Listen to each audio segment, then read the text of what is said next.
बिस्मिल्लाहिर्रहमानिर्रहीम। स्टार्ट करते हैं कैटसन के चैप्टर 59 की पार्ट 3 की वीडियो को। इस पार्ट के अंदर हम लोग एंटी एमेटिक ड्रग्स को पढ़ेंगे, यानी वो ड्रग्स जो कि नोजिया और वोमिटिंग को कंट्रोल करने में हेल्प करते हैं। मिनी कैटसन को देखा जाए तो भाई बहुत छोटा सा टॉपिक लिखा हुआ है, सिर्फ इतना से लिखा हुआ है इन्होंने, लेकिन वैसे ये एक ऐसी क्यों आता है, प्रॉपर लॉन्ग क्वेश्चन आ जाता है इस पर। और दूसरी बुक्स में भी आप देखें तो उसको बड़ी इंपॉर्टेंस मिली है, जिस तरह लिपनकॉर्ट में चैप्टर का नाम है gastrointestinal and anti emetic drugs. तो जीआईटी के ड्रग्स में उन्होंने एंटी एमेटिक्स को एक अलग नाम दिया हुआ है, तो एक प्रॉपर एक अलग टॉपिक है। काफी लंबी वीडियो बन जाती है इसके ऊपर, लेकिन कंसिडरिंग कि मिनी गाइड छोटा लिखा हुआ है तो मैं भी इसको कंसाइज फॉर्म में ही बताऊंगा। थोड़ी सी जो एक्स्ट्रा बातें हैं या इसके ऊपर किस किस तरह से क्वेश्चंस आ सकते हैं उनको हम डिस्कस करेंगे। यहाँ पे देखा जाए तो उन्होंने सिर्फ नाम ही बताए हुए हैं ड्रग्स के, और मेरा ख्याल है नाम से थोड़ी ज़्यादा डिटेल जानना आपके लिए शायद ज़रूरी है। देखो जी, सबसे पहले हम लोग थोड़ा सा वॉमिटिंग का मैकेनिज्म डिस्कस कर लेते हैं। यहाँ पर उन्होंने बताया हुआ नहीं है, लेकिन अगर हमें मैकेनिज्म पता होगा तो हमारे लिए बातों को समझना आसान होगा, इवन याद करना आसान होगा। तो बेसिकली दो तरह के एरियाज होते हैं आपके ब्रेन के अंदर जो कि वॉमिटिंग में मेनली रोल प्ले कर रहे होते हैं।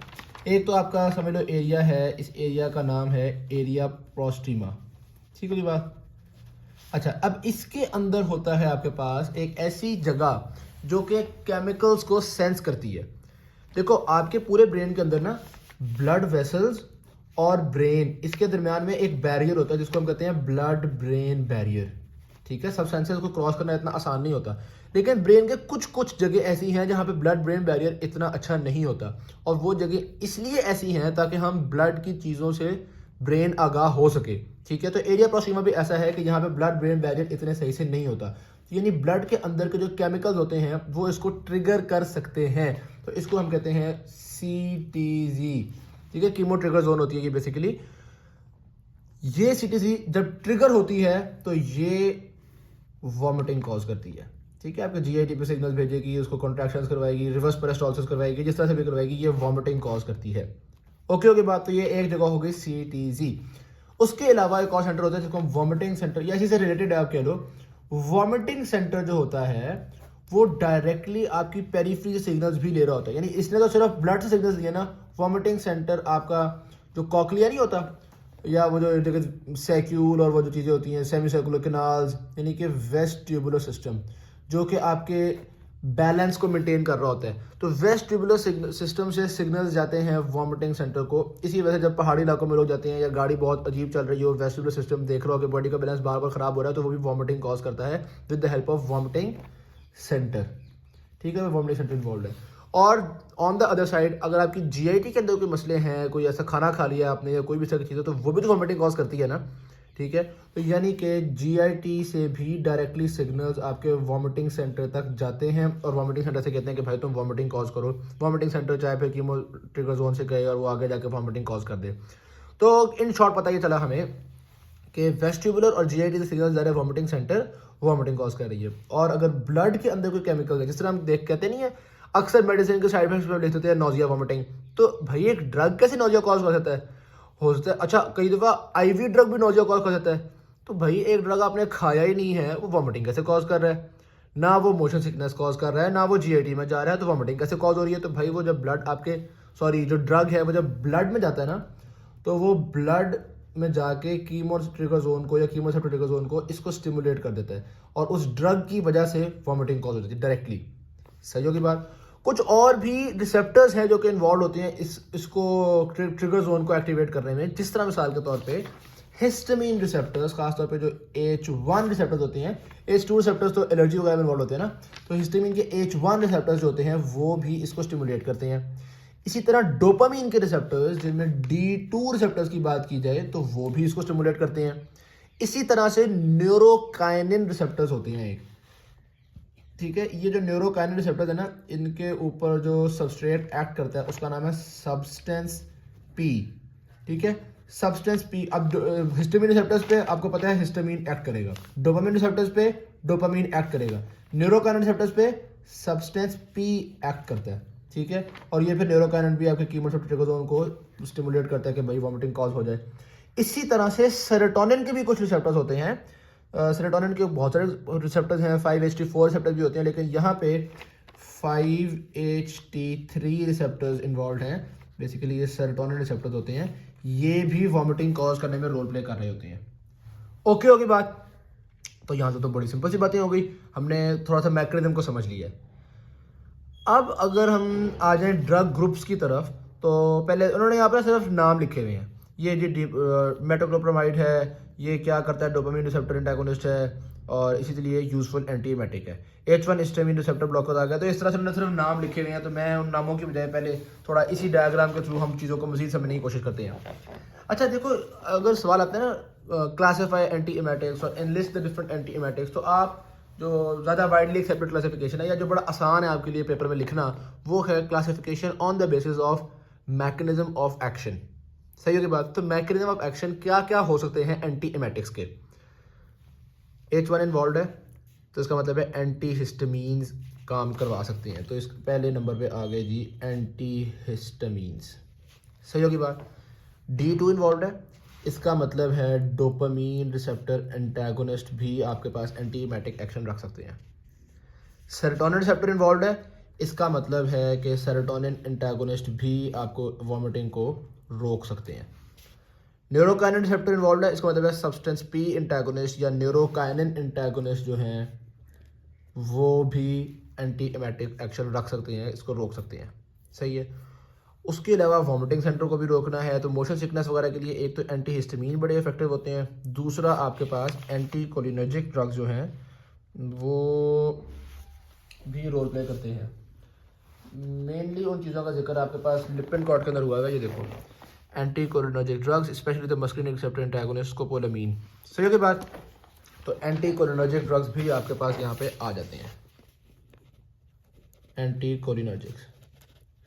अब हम देखते हैं एक दफ़ा मिनी कार्जन को और देखते हैं किस किस कैटेगरी में वो ड्रग्स आ रहे हैं। मेटोक्लोप्रामाइड डोपामिन एंटागोनिस्ट है, D2 एंटागोनिस्ट है। ठीक हो गई। आगे चलो जी, डाइफेनहाइड्रामीन H1 हिस्टामीन रिसेप्टर एंटागोनिस्ट, तो एंटी हिस्टामीन भी हमने पढ़ लिया कि होते हैं यहाँ पे। मजीद आगे पढ़ो, स्कोपोलामीन एंटी मस्क्रीनिक, ठीक है, एंटी कोलिनर्जिक कह लो या एंटी मस्क्रीनिक कह लो, उसमें आ जाता है स्कोपोलामीन, ये भी हमने डिस्कस कर लिया था। मजीद आगे चलते हैं, तो यहाँ पे थोड़े से एक फ़र्क ग्रुप आ रहे हैं, कॉर्टिकोस्टेरॉइड्स भी एंटी एमेटिक एक्शन रखते हैं। ठीक है, तो मैं एक और ड्रग ग्रुप यहाँ पे लिख लेता हूँ, कॉर्टिकोस्टेरॉइड्स। और फिर एक और यहाँ पे आ जाते हैं आपके पास कैनाब, मैं आपको दिखाता हूँ, ये कैनाबिनॉइड रिसेप्टर एगोनिस्ट। ठीक होगी बात। तो कैनाबिनॉइड्स भी हम लिख लेते हैं।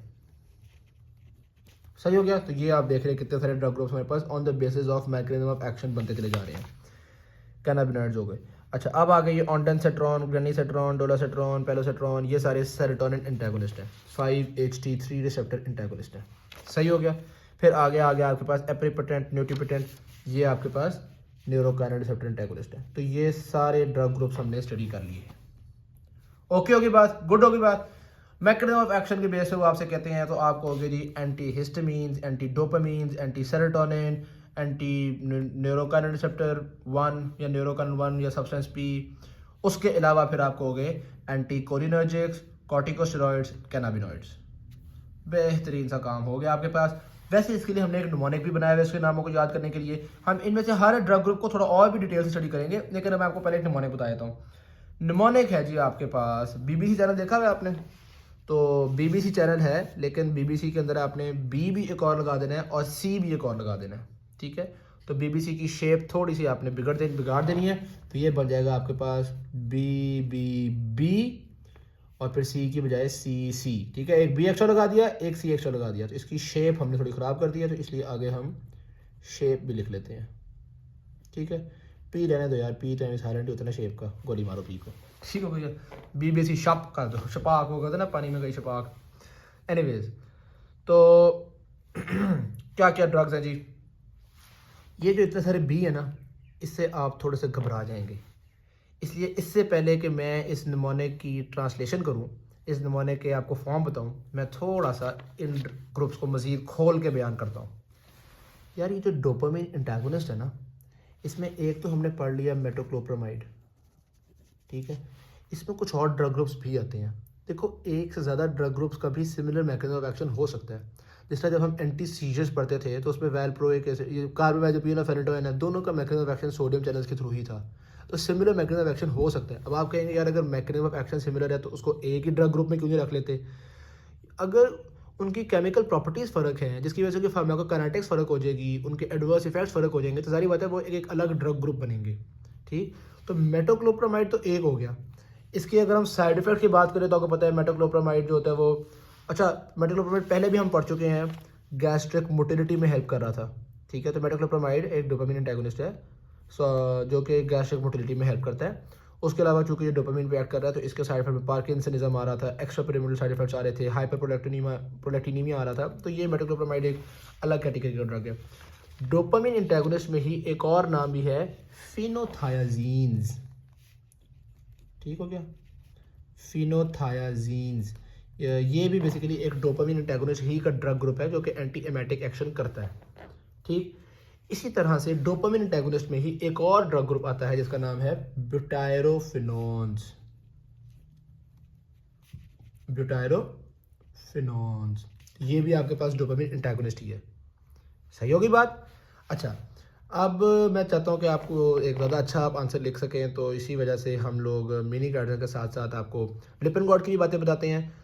तो लिपेनकॉर्ड के अंदर एक और भी ड्रग ग्रुप लिखा हुआ है जो कि एंटी एमेटिक एक्शन रखता है, और दैट इज़ बेंजोडाइजेपीन्स। वैसे तो बेंजोडाइजेपीन्स को हमने CNS की फार्माकोलॉजी में काफ़ी अच्छे से पढ़ा हुआ ही है, सेडेटिव वगैरह होते हैं बेंजोडाइजेपीन्स। सही होगी बात। तो अब मैंने आपको पहले एक बात कही थी कि on the basis of mechanism of action हम क्लासीफाई कर रहे हैं, तो इस वजह से हमने इन तीनों को एक ही ग्रुप में डाल दिया, क्योंकि इन तीनों का मैकेनिज्म ऑफ एक्शन एक ही है, डोपामिन एंटागोनिस्ट। अगर वो आपको वैसे कहते हैं इनलिस्ट द एंटी एमेटिक्स, तो फिर उसमें आप एक हेडिंग बना देना मेटोक्लोप्रामाइड, या एक हेडिंग बनाना डोपामिन एंटागोनिस्ट, उसमें मेटोक्लोप्रामाइड लिख देना, और एक अलग हेडिंग बना देना फिनोथायाजीन्स, क्योंकि इसमें भी आगे नाम है। एक अलग हेडिंग बना देना ब्यूटायरोफिनोन्स। ठीक है, फिर इस तरह serotonin antagonist, NK antagonist, corticosteroids, cannabinoids, इस तरह आप अलग अलग हेडिंग बनाई जाना। ओके हो गई बात, वेरी गुड हो गया। अच्छा, अब हम अपने इस नमूने की तरफ आते हैं, ताकि सारे ये जो नाम है पहले आप इसे घबराना छोड़ें कि भाई नाम याद करना आपके लिए इतने मुश्किल नहीं है। तो जनाब, एक B स्टैंड फॉर बेंजोडाइजेपीन्स, दूसरा B स्टैंड फॉर ब्यूटायरोफिनोन्स। ठीक हो गया। तीसरा B जो है वो दैट स्टैंड्स फॉर बेंजोएट्स। ये भी भाईजान एक ड्रग ग्रुप है। आप को मैं एक इंटरेस्टिंग बात बताता हूँ, बेंजोएट्स से सॉरी बेंजामाइड्स। और वो इंटरेस्टिंग बात ये है कि मेटोक्लोप्रामाइड जिस ड्रग कैटेगरी में आता है उसका नाम है बेंजामाइड्स। ठीक है, मेटोक्लोप्रामाइड तो एक ड्रग का नाम है ना, तो पूछा जाए किस ड्रग ग्रुप में है मेटोक्लोप्रामाइड, तो बेंजामाइड्स। आपको याद है पहले भी हमने कहा था, ये देखो इसी मेटोक्लोप्रामाइड एंड डोमपेरिडोन, तो ये दोनों क्या है, मेटोक्लोप्रामाइड तो एक ड्रग है ना, दोनों डोपामिन रिसेप्टर एंटागोनिस्ट है, दोनों एक ही तरह के ड्रग्स थे, तो वो बेसिकली बेंजामाइड्स हैं। ठीक है, तो तीसरे B से आ गया हमारे पास benzamides. C stands for corticosteroids और दूसरा C stands for cannabinoids. Okay होगी बात। S stands for serotonin antagonist, H stands for histamine antagonist, A stands for anti muscarinics and P stands for phenothiazines. सही होगी बात। तो मैं एक दफ़ा उसको रिपीट करता हूँ ताकि आपने कहीं पर लिख रहा है तो आप लिख सकें। B stands for benzodiazepines, B stands for butyrophenones, B stands for benzamides, C stands for corticosteroids, C stands for cannabinoids, S stands for serotonin antagonist, H for histamine antagonist, A for anti muscarinic, P for phenothiazines. सही है, mechanism of action के हिसाब से ब्यूटायरोफिनोन्स, फिनोथायाजीन्स और बेंजामाइड्स ये तीनों dopamine antagonist ही हैं। Okay होगी बात। तो ये हमें थोड़ा बहुत बातें तो याद हो जाएंगी यहाँ से। मैं अब थोड़ी सी आपको लिपेनकॉर्ड भी दिखा देता हूँ ताकि आपको पता चले कि ये ऐसा ना समझें कि मैं एक पैराग्राफ आपके लिए मुश्किल बना रहा हूँ। अक्सर जो पे ये काफ़ी ज़्यादा ही लिखा हुआ है। ये देखो, इन्होंने फिनोथायाजीन्स को अलग नाम दिया हुआ है, ब्यूटायरोफिनोन्स, बेंजोडाइजेपीन्स, कॉर्टिकोस्टेरॉइड्स, कैनाबिनॉइड्स वगैरह यहाँ पे मेंशन नहीं किए हुए, वो मिनी गार्डन में मेंशन किए हुए, तो हमने दोनों की चीज़ों को कंबाइन कर दिया। वेरी सॉरी, बुक की हालत बहुत ख़राब हो चुकी हुई है। अच्छा जी, यहाँ पे देख रहे हो बेंजामाइड्स, मेटोक्लोप्रामाइड जो है वो बेंजामाइड्स की कैटेगरी में आ रहा है। अच्छा जी, अब हम देखते हैं थोड़ा थोड़ा एक दूसरी क्लासिफिकेशन को। वो क्या है, आई वेरी वेल रिमेंबर, हमें एग्जाम में मैम ने सवाल दिया, वो बड़ी अजीब सी मैम थी यार। उन्होंने क्वेश्चन दिया, classify antiemetics on the basis of their clinical uses. हमने लिख दिया जी एंटी हिस्टामिन, एंटीसड, वो क्लास में आई बात, बाद में लेक्चर था उनका, तो वो अपने लेक्चर में कह रही थी कि मैंने वो क्वेश्चन देख रही थी, जिन जिन बच्चों ने मैकेनिज्म ऑफ एक्शन के बेस पे किया ना उनको मैंने 0 मार्क्स दिए हैं। हम कि यार फिर और क्या क्लासिफिकेशन लिखे हैं। तो भाई जो दूसरी क्लासिफिकेशन इसकी बनती है वो ये बनती है, कुछ एंटीमेटिक्स जो होते हैं वो ख़ास तौर पे मोशन सिकनेस, मतलब अगर आप क्लिनिकल यूज़ की बेस पे देखो तो मोशन सिकनेस वाली वॉमिटिंग के लिए यूज़ होते हैं। कौन से हैं जो मोशन सिकनेस के लिए बहुत हेल्पफुल है? मोशन सिकनेस के लिए ये होते हैं आपके पास एंटीहिस्टामीन्स, ठीक है, जिसमें आता है, नाम आपको पहले भी बताए हैं, डाइफेनहाइड्रामीन, ये देखो जी, देखो एंटीहिस्टामीन्स डाइफेनहाइड्रामीन भी है जो कि यहाँ पे लिखा है मिनी कार्डन के अंदर, यहाँ पर लिखा हुआ है डायमिनहाइड्रेट और साइक्लिजीन। मज़े की बात बताऊँ, जो डायमिनहाइड्रेट है ना, ये वो ड्रग है जो आपकी प्यारी गोली ग्रेविनेट के अंदर होता है। कभी पहाड़ी इलाके में जा रहे हो ना, ग्रेविनेट साथ रख लेना, तो ग्रेविनेट वॉमिटिंग को रोक देता है। तो मोशन सिकनेस वाली वॉमिटिंग को रोकने के लिए ये डायमिनहाइड्रेट बड़ी काम की चीज़ है और ये ग्रेविनेट के अंदर होता है। खैर प्रेगनेंसी इंड्यूस्ड वॉमिटिंग के लिए भी यूज़ होता है, सही होगी बात। और दूसरा जो मोशन सिकनेस के लिए यूज़ होता है वो है एंटी मस्क्रीनिक्स, ठीक है, स्कोपोलामीन। तो यहाँ पे तो डाइफेनहाइड्रामीन लिख देना, और दूसरा आपके पास आ गया एंटी मस्क्रीनिक्स। तो मोशन सिकनेस के लिए ये वाले हो गए। और जो दूसरी कैटेगरी बनानी है आपने वो है chemotherapy induced nausea and vomiting, ठीक है। और इसके अंदर बाकी सारे ड्रग ग्रुप्स आते हैं। अगर आप देखें तो यहाँ पे उन्होंने क्या लिखा हुआ है, the major categories of drugs to control chemotherapy induced nausea and vomiting. इसमें सारे पे phenothiazine, serotonin receptor, benzamides, butyrophenones, benzodiazepines, corticosteroids और न्यूरोकाइनेटिक रिसेप्टर ब्लॉकर्स, ये सारे उन्होंने इसी कैटेगरी में लिखे हुए हैं, कीमो रिसेप्टर वाली कैटेगरी में, सही होगी बात। अब अगर लॉन्ग क्वेश्चन आया हुआ है तो इन दो कैटेगरीज के अलावा भी आप कोई कैटेगरी बनाना चाह रहे होंगे, तो अगर आप बनाना चाह रहे हैं तो एक और नाम लिख दो आप, पोस्ट ऑपरेटिव नोजिया वॉमिटिंग, ठीक है। पोस्ट ऑपरेटिव नोजिया वॉमिटिंग को ट्रीट करने के लिए कौन सा नाम लिखना है आपने? Serotonin blockers. सेरोटोनिन ब्लॉकर्स में से एक ड्रग है ऑन्डेंसेट्रॉन, वो लिख देना, सही होगी बात। मजीद अगर आप चाह रहे हैं तो आप प्रेगनेंसी इंड्यूस्ड नोजिया वॉमिटिंग भी लिख सकते हैं, उसमें ग्रेविनेट आती है, ठीक है। तो क्योंकि ग्रेविनेट के अंदर खाई जाती है तो आप लिख देना आराम से एंटीहिस्टामीन और डाइफेनहाइड्रामेट, सही होगी बात। एक और चीज़ जो आपकी वही कैटन से ही, सॉरी लिपेनकॉर्ट से ही आती है, वो है एंटीसिपेटरी नोजिया वॉमिटिंग। एंटीसिपेटरी का मतलब ये है कि अभी कोई ऐसी चीज़ खाई नहीं है लेकिन सिर्फ स्मेल से, सिर्फ देखने से आपको वॉमिटिंग आना शुरू हो गई है, तो एंटीसिपेटरी नोजिया वॉमिटिंग को रोकने के लिए बेंजोडाइज़ेपिन्स बहुत अच्छे होते हैं। तो नाम लिख, मतलब कैटेगरी का नाम लिखना ना क्लासिफिकेशन में, और आगे एग्जाम्पल लिख देना जी बेंजोडाइज़ेपिन्स, ठीक है। वेरी सिंपल, तो बस वेरी सिमिलरली मजीद करने की जरूरत नहीं है मेरा ख्याल है। दो तो मेन है ना, मोशन सिकनेस और कीमोथेरेपी इंड्यूस्ड नोजिया वॉमिटिंग, ये तो आपने बना ही देने हैं।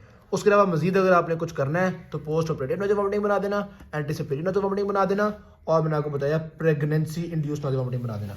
ऐसी भाईजान क्लिनिकल क्लासिफिकेशन, मतलब क्लिनिकल यूज़ की बेस पर क्लासिफिकेशन किसी ने की नहीं होगी, आपका पेपर छा जाएगा। ओके होगी बात। अच्छा, यहाँ तक बात समझ में आती है हमें। अब हमने ड्रग ग्रुप्स काफ़ी सारे स्टडी कर लिए हुए हैं, थोड़ा मजीद बातें देख लें ड्रग ग्रुप्स के बारे में। मेटोक्लोप्रामाइड के बारे में मजीद बातें देख रही हैं तो वो तो एक्सेप्टेबल साइड इफेक्ट्स वगैरह करता है, वो तो हम पहले डिस्कस कर चुके हैं, इसलिए मजीद बातें यहाँ पे नहीं करते।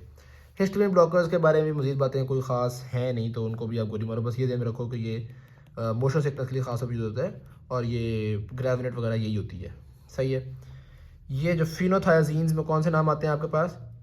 हेलोपेरिडोल वगैरह, याद है फिनोथायाजीन, ये मैंने कहा था ना डोपामिन एंटागोनिस्ट में फर्दर 3 कैटेगरी आती हैं, बेंजामाइड्स जिसमें मेटोक्लोप्रामाइड आया था, ब्यूटायरोफिनॉल्स और फिनोथायाजीन्स। फिनोथायाजीन में नाम है हेलोपेरिडोल, सही हो गया। फिनोथायाजीन में नाम आ गया जी हेलोपेरिडोल का, ये फिनोथायाजीन्स। मस्क्रीनिक में आपके पास स्कोपोलामीन आ गई जो कि आप उसमें यूज़ कर रहे होते हो मोशन सिकनेस में। कॉर्टिकोस्टेरॉइड में डेक्सामेथासोन। अगर कोई इसका मैकेनिज्म पूछ ही ले कॉर्टिकोस्टेरॉइड का क्या मैकेनिज्म है, तो इतना वेल अंडरस्टूड मैकेनिज्म नहीं है। अलबत्ता ब्लॉकेज ऑफ प्रोस्टाग्लैंडिन्स कह सकते हो, आपके प्रोस्टाग्लैंडिन्स को ब्लॉक करके ये अपना एक्शन कर रहे होते हैं कॉर्टिकोस्टेरॉइड्स, ठीक है। कैनाबिनॉइड्स का ये भी कोई बहुत इंपॉर्टेंट नहीं है, बहरहाल नाम इसके अंदर आता है ड्रोनाबिनोल, नेबिलोन। सेरोटोनिन रिसेप्टर एंटागोनिस्ट के अंदर जो नाम आते हैं ना, वो ओल्ड ग्रैनी का डोला, मतलब ग्रैनी से मुराद ग्रैंड माँ, तो दादी का डोला बड़ा स्ट्रॉन्ग है, तो आप वो बड़ा सेट है डोला कह लो, तो ओल्ड से ऑन्डेंसेट्रॉन, ग्रैंड माँ से ग्रैनीसेट्रॉन, डोला से डोलासेट्रॉन। तो मैं तो इस तरह से याद करता हूँ। अच्छा, वो जब आप फ़ोन करते हो तो फ़ोन करके कहते हो ना हेलो, आवाज़ आ रही है, समझो आप ही ने फ़ोन करके हेलो बोला तो फ़ोन से आपको फिनोथायाजीन्स याद हो जाएगा और हेलो से आपको हेलोपेरिडोल याद हो जाएगा। ये इसलिए कि अगर आपको ये नहीं याद आ रहा कि फिनोथायाजीन हेलोपेरिडोल में है तो थोड़ा बहुत याद आ जाए। ठीक है जी। ओ बाय द वे जेन में आया, हेलोपेरिडोल है ये तो एंटीसाइकोटिक भी है। इसका मतलब है अगर किसी इंसान को वॉमिटिंग भी है और साथ साथ साइकेट्रिक इशूज़ भी आ रहे हैं तो हेलोपेरिडोल बड़ी काम की चीज़ है। जैसा कि मेटोक्लोप्रामाइड मोटिलिटी करवाता है, तो अगर किसी को गैस्ट्रोपराइसिस भी है और वॉमिटिंग भी है तो हम मेटोक्लोप्रामाइड देंगे, बहुत काम की चीज़ होगी। समझ रहे हैं बात को? तो ये हम ड्रग की जो दूसरी प्रॉपर्टीज होती है ना उनके हिसाब से देखते हैं कि ड्रग को किसमें देखना है। ये जो आ गए आपके पास ऑनटेन सेरोटोनिन सारे हो गए, सेरोटोनिन रिसेप्टर एंटागोनिस्ट। फिर वो जो मैंने कहा था ना, आपी ने कॉल की तो हेलो बोला, आपी से एप्रीपिटेंट याद रख लो, एप्रीपिटेंट, और आपी ने कॉल करके फिर हेलो बोला, फिर हेलो बोल के रौला डाल दिया। ठीक है, तो रौला से याद आ जाएगा आपको रौला पिटेंट। बड़े अजीब से नमूने बना रहा हूँ मैं, इनको आप चाहे रिफाइन कर लीजिएगा, या अगर इसी तरह हेल्प करते हैं तो वेरी गुड, नहीं हेल्प करते तो गोली मारें। रोलापिटेंट हो गया, एप्रीपिटेंट हो गया, ये क्या है? एन के रिसेप्टर एंटागोनिस्ट। ये जो सब्सटेंस पी या एन के रिसेप्टर एंटागोनिस्ट है, इनके कुछ साइड इफेक्ट्स भी होते हैं। ये फटीग कॉज करते हैं, डायरिया कॉज करते हैं, एब्डोमिनल पेन, हिकअप्स, और ख़ास तौर पे इनके ड्रग ड्रग इंटरेक्शंस होते हैं। एप्रीपिटेंट जो होता है वो कुछ साइटोक्रोम इंड्यूसर भी होता है। ठीक है, तो इसके ड्रग ड्रग इंटरेक्शंस भी थोड़े इंपॉर्टेंस के हामिल होते हैं, वो चीज़ें समझने की ज़रूरत है। बाकी अगर हम साइड इफ़ेक्ट्स की खास तौर पर बात करें तो ये जो आपने पढ़े थे histamine receptor, sorry serotonin receptor blockers, इसमें ऑन्डनसेट्रॉन, डोलोसेट्रॉन वगैरह क्यूटी प्रोलॉन्गेशन कॉज करते हैं, इसलिए हम थोड़ा सा इनके यूज़ को अवॉइड कर रहे होते हैं। बस यही बातें थी। Thank you very much. Video अच्छी लगी शेयर जरूर कीजिएगा, चैनल को सब्सक्राइब कीजिएगा। अल्लाह हाफिज़।